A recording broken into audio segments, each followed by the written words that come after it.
बनो। आज तीज है, एक गीत गा रही हूँ, आप लोग को अच्छा लगेगा तो शेयर कमेंट कर देना।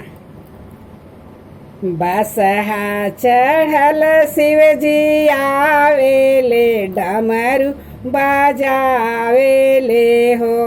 बसहा चढ़ल शिव जी आवेले, डमरू बजावेले हो। केई देला शिवा के नेवतवा, के कर घर जाई ना हो।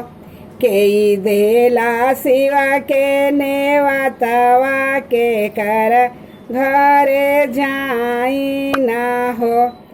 हाथ जोरी बोलेले जितेंद्र बाबू, सुनी हे महादेव हो। हाथ जोरी बोलेले जितेंद्र बाबू, सुनी हे महादेव हो। हमार धनी करेली बरतिया, हमारे घरे आई ना हो। हमार धनी करे तीज बरतिया, त हमरा घरे आई ना हो।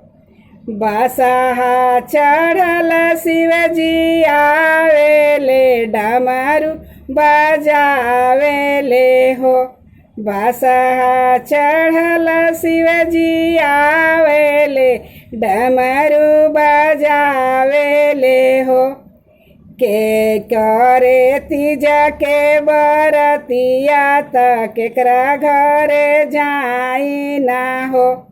के देई शिवा के नेवतवा, त केकरा घरे जाई ना हो।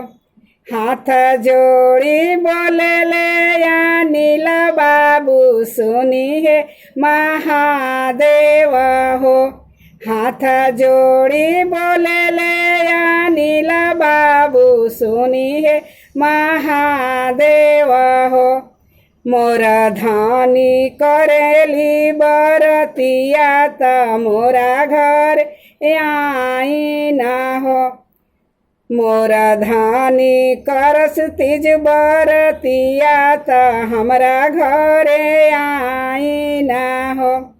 बसहा चढ़ल शिव जी आवेले, फेरिया लगावेले हो। जय शिव जी। बनो। अगर हमारा गीत अच्छा लगेगा आप लोग को तो एक लाइक ज़रूर करिएगा और दिल से सुनिएगा।